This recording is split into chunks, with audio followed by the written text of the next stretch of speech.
Going into this game, there was a lot of pressure because they knew if Manchester United wanted to try and progress to the next round of the Champions League, especially with the results that have happened recently in the league and in cup competitions, they needed this, like just to spark a little bit of positivity, to get the momentum going, especially coming into the next few games for them. And it just didn't go their way at all. A lot of things went against them that I'm sure we'll touch upon very, very soon. But Ten Hag is... You can kind of see the pressure starting mount up a little bit. I think, to a degree, a lot of things haven't gone his way. But also, at the same time, maybe things are partially to blame for himself with selections, with some of the decisions that has been made as well in game too.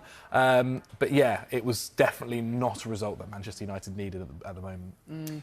Yeah, this was simply a must-win game. If you look at the games they've got coming up, we'll get into it at some point. Away at Turkey, at home to Bayern. They simply had to walk away with this with 3 points, and this has given Copenhagen a new lease of life in the competition. And I think it's just the manner of how they, even going down to 10 men, we saw with Spurs that fighting spirit, even with 9 men. United couldn't even hold on till half-time to protect a 2-0 lead in this game. And it was already 2-2, and you're giving yourself lots to do in that scenario. So yeah, it just looked like a team devoid of confidence, devoid of ideas. And I know, look, the atmosphere was pretty incredible in Copenhagen, but they had to win that game. They had to beat this side. They should be beating a side from the Danish Superliga. That's the reality. And they needed it, because look where it leaves them in the group. Let's find out exactly what it means, Mark. It leaves them in a very worrying place at the moment, Hayley. 3 defeats in 4 games. They're currently bottom of Group A with just 3 points on the board. They've conceded 11 goals in 4 games, and their next game is against Galatasaray, which becomes even bigger. You can see Manchester United bottom of Group A there. So the big question, Zach and Henry, games to come in Istanbul and Bayern Munich at home, who have won 4 in 4. Do you see any way of United qualifying?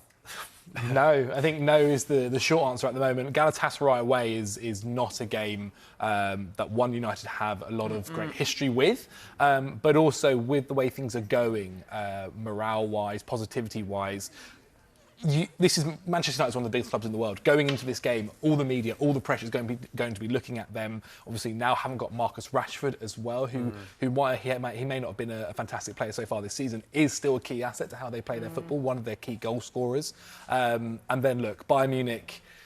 The thing is with Bayern Munich, they, over the last few years in the Champions League, even when they have qualified and they've done really well and they're kind of playing nothing games per se, they still put out a really strong squad. They still put out a squad that means business. It might be a little bit different this time because Bayern have injuries, so they might play a few kind of second-string players.